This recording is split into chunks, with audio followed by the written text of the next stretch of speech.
Good day everyone, especially to you ma'am.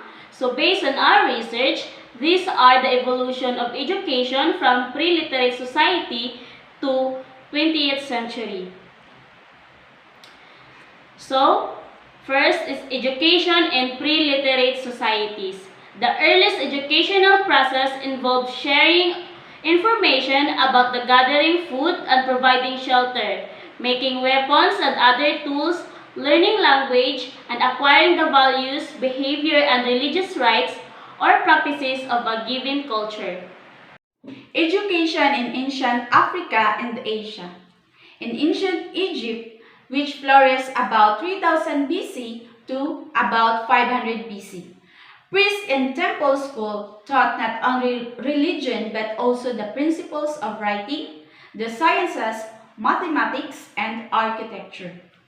Similarly, in India, priests conducted most of the formal education.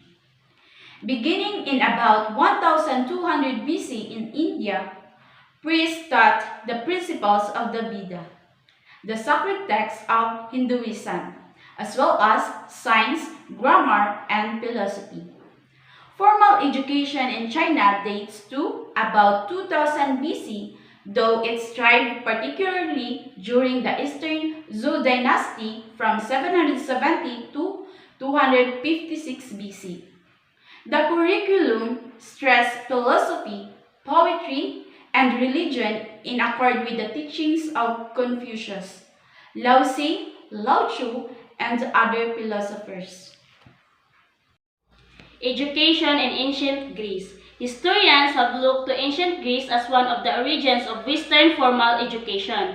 The Iliad and the Odyssey, epic poems attributed to Homer and written sometime in 8th century before Christ, created a cultural tradition that gave the Greeks a sense of group identity.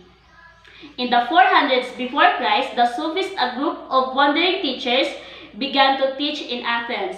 Unlike the Sophists, the Greek philosopher Socrates sought to discover and teach universal principles of truth, beauty, and goodness. In 387 before Christ, Plato, who had studied under Socrates, established a school in Athens called the Academy. He asserted that since true knowledge is the same in every place at every time, education, like truth, should be unchanging. In 335 before Christ, Plato's student Aristotle founded his own school in Athens called the Lyceum. In the 4th century before Christ, Greek orator Isocrates developed a method of education designed to prepare students to be competent orators who could serve as government officials. Education in ancient Rome. In Greece, only a minority of Romans attended school. Schooling was for those who had money to pay a tuition and the time to attend classes. Ancient Jewish education. Education among the Jewish people also had a profound influence in Western learning. Most information in ancient Jewish goals and methods of education come from the Bible and the Talmud, a book of religious and civil law. Medieval education.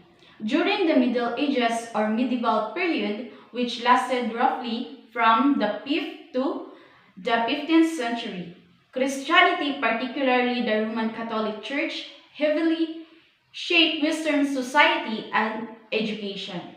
Much of the teaching in these schools was directed at learning Latin, the old Roman language used by the Church, and its ceremony and teachings. Education during the Renaissance. The Renaissance, or rebirth of learning, began in Europe in the 14th century and reached its height in the 15th century. Humanist educators designed teaching methods to prepare well-rounded, liberally educated persons. Protestant Reformation. This religious reformation of 16th century marked a decline in the authority of the Catholic Church and contributed to the emergence of the middle classes in Europe. They established vernacular primary schools that offered a basic curriculum of reading, writing, arithmetic, and religion for children in their own language. Vernacular schools in England, for example, use English to teach their pupils. Educational theory in the 17th century. Educators of the 17th century developed new ways of thinking about education. Czech education reformer Jan Komensky, known as Comenius, was particularly influential.